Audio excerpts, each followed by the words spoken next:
వచ్చింది గుంటూరు కాదు, అమరావతి రాజధానిలో భాగం గుంటూరు. తమిళలో హైదరాబాదు, సికింద్రాబాద్ ఉంటే మూడో నగరం సైబరాబాద్ నిర్మాణం చేసి దాని చుట్టూ 165 కిలోమీటర్ల ఔటర్ రింగ్ రోడ్ వేసి గ్రామాలు మున్సిపాలిటీని అనుసంధానం చేసి ఒక మహానగరానికి శ్రీకారం చుట్టాం. ఈ సైకో రాకపోయుంటే, అమరావతి కొనసాగుంటే ఈ గుంటూరు ఎక్కడుండేది తమ్ముళ్ళు అని మిమ్మల్ని అడుగుతున్నా.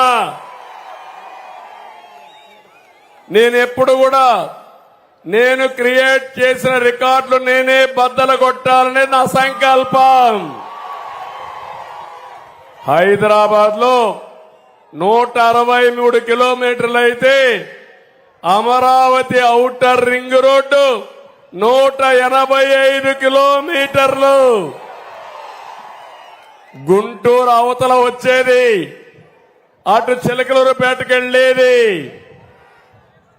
అటు విజయవాడ అవతల హనుమాన్ జంక్షన్ కు వచ్చేది. తమ్ముళ్ళు, నా కలలన్నీ దుర్మార్గుడు వచ్చి విధ్వంసం చేశాడు. అది నా బాధ. తెలివితేటలంటే ఒక విషయం చూడండి.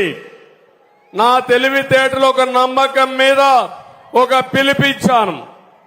హైదరాబాద్ నగరంలో నాకు గవర్నమెంట్ భూములు వచ్చాయి. ఆ భూములు ఉపయోగించి ఎక్కడికక్కడ నిర్మాణాలు ప్రారంభించాను, రోడ్లు ప్రారంభించాం, కొంత ల్యాండ్ ఎక్విజిషన్ చేశాం. ఇక్కడికి వచ్చినప్పుడు చాలా విలువైన భూమి. అందుకే నేను ఒక వినూత్నమైన ఆలోచన చేశాను. ఆ ఆలోచనే ల్యాండ్ పూలింగ్. అంటే రైతుల్ని రాజధాని నిర్మాణంలో భాగస్వాములు చేస్తే ₹1 ఖర్చు ఉండదని ఒక పిలిపిస్తే అమరావతి రైతులు 20